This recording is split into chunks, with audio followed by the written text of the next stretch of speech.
walaalahey waa idin salaamaya dhammaantiin soo dhawaad waa walaashin Amiira arday cusub aad baa idin salaamaya dadkii awalna la jooga aad baa idin salaamaya groupka aad baa idin salaamaya insha Allah dadka comment quruxda badan ii soo bixin aad baa mahadsantiin walaal aad iyo aad ilaahay idinka sidaas kale idinkana waxa wanaaga ay rabtaan ilaahay idinkana ha idin siiyo dadkiina wali codsanaa in lagu daro linkiga waa idin soo dhigaa meesha linkiga raadiya linkiga haddaad soo riixdaan special telefonka aad isticmaalaysa wuu sahlan yahay haddaad riixdaan linkiga waad soo galaysaan insha Allah marka walaalayaal wali cashara saac usteen in la soo yaray insha Allah soo yaraynaya waxaan qaadanaynaa sida usoo bilaysan verb question sa usoo bilayd insha Allah marka noo akhriyo ko Here are some exercises about making questions with the verb be. Here are some exercises about making questions with the verb be.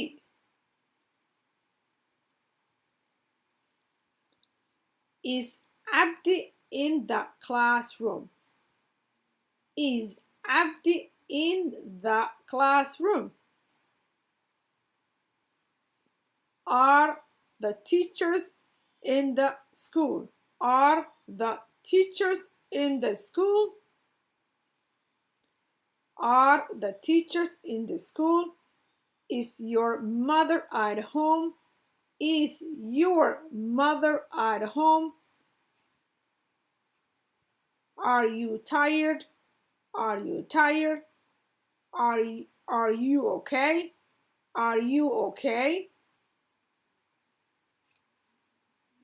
Is your sister at work? Is your sister at work? Is she hungry? Is she hungry? Are your father and mother at home? Are your father and mother at home? Am I right? Am I right? Am I wrong? Am I wrong? No معنى إن شاء الله.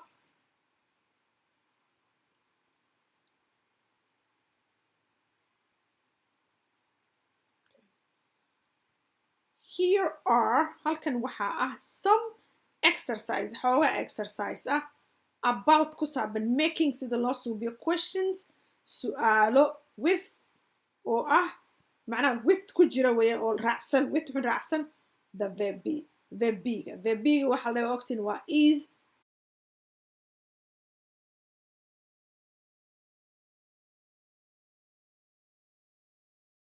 are and am those are verb be marka question aad ka dhigayso waxaad yeelaysaa waxaad subjectigi ayaa waxaad ka horumarinaysaa the verb ga subjectigi wuxuu noqon karaa daduu noqon karaa wax buu noqon karaa waxa markaasi wax qabanay ayaad ama laga hadlayo ayaad ka horumarinaysaa that ayuu ku noqonayaa maxaa yiraahdaa hadda ka horna si fiican aan ugu soo hadlay marka waa saa subjectigi ayaad waxaad ka horumarinaysaa verb that ayaa su'aal ka dhigaysa hadda intoo kale Abdi way Abdi is in the classroom Abdi ayaa laga hadlayaa Abdi galaaska ayuu ku jiraa soo ma soo maxaa la yiri verb halkaas ayuu marayaa verb ayuu halkaas marayaa is Abdi mujada is Abdi in the classroom Abdi macna iskoolka waa ogtaa qolon inuu leeyahay so classroom qol ka mid ah iskoolka weeyaan is Abdi in the classroom Abdi classroom miyuu ku jiraa mafahad su'aashaad waxay noqonaysaa ha ama maya yes wuu ku jiraa maya wuu ku jiraa most of time marka verb ga saan oo kale u hormaray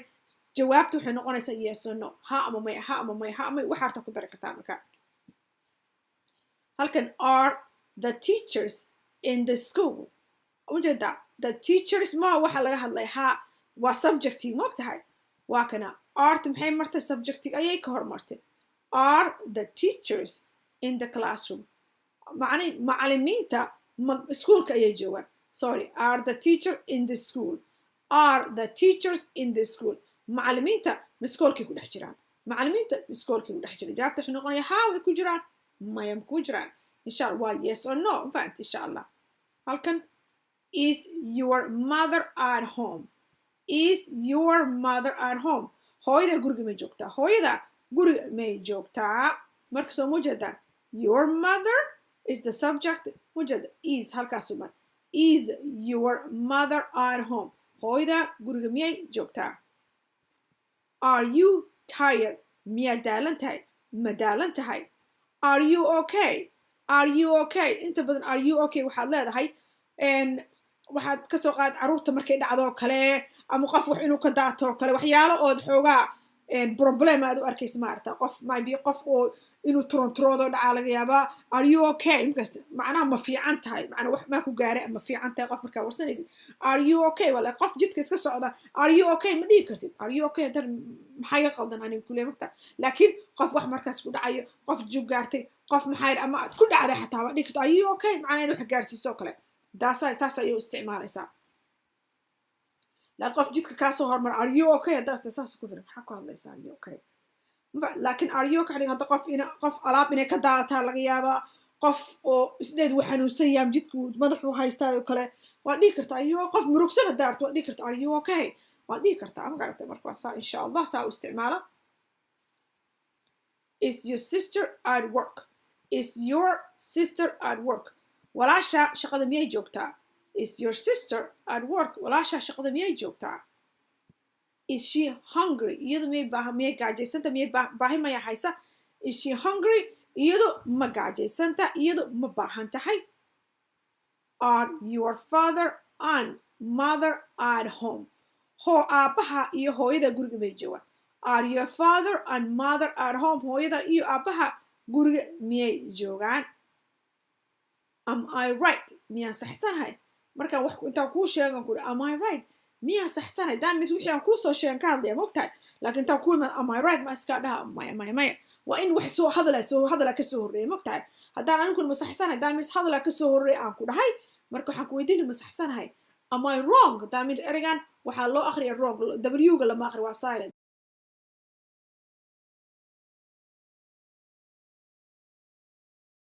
Am I wrong ma dhaysi we're wrong ma dhaysi the erigan W was silent. Silent means lama akhriyo. So am I wrong? Saas am I wrong? Saas loo akhriyo. Marka miyaan qaldanahay? That means waxbaa ka soo horeeyay miyaan qaldanahay? waa saa insha Allah waa disistaad u isticmaalaysaa insha Allah. marka insha Allah xir aan ku soo noqdo haddii ilaah yiraahdo. Okay, let's fix this thing. Okay. sidaad ogtiin is abdi waa ujeedaa magacyada oo maxaan lahaa personalka ah always capital inaad ka dhigtaa insha Allah. Teacher waa magac common ujeeda lagama dhigin capital lagama dhigo saa magacyada gaarka ah capital laarin magacyaha guudna capital lagama dhigo saa ogaada. School magaca guud way capital lagama dhigo. Mother waa magaca guud capital. Home waa magaca guud capital kama dhigays insha Allah. saa inaa ogaataa ayaan rabaa. erigan at home erigan waa preposition haddii alla yiraahdo ilaa kuma darnaado. erigan your sister your tan waxa waaye waa lahaansho oo aad adigu leedahay. Your sister hadda korna waa soo qaadanay possessive lahaansho. Your sister waa walaasha ma garatay erigaas insha Allah. maxaa kaloo halkan hadaa fiirsan are your father and your mother ma la dhahin maya ma la dhihin lama dhaho sababtoo ah maadaama oo laga hadlayo labadan maadaama kan isku mid yihiin kan baa ka soo qaadaysa marka muhiim ah inaad dhahdo are your father and your mother ma u baahan saas lama dhaho ma loo baahan inaa saan wuxuu noqonayaa erayo aan oo ku jiraan dheeraad ayuu ka noqonaya ma loo baahna. marka wuxuu noqon are your father and mother are your father and mother waka saasa let's add home haddaa dhahda are your father and your mother is way okay laakiin maadaama ay isleeyihiin it's just inta haddaad gelisay waxay ka macno tahay in halkaas aad gelisay are your father and mother at home hooyada iyo aabaha guriga miyay joogaan insha Allah. Okay, am I right am I wrong marka waa saa insha Allah.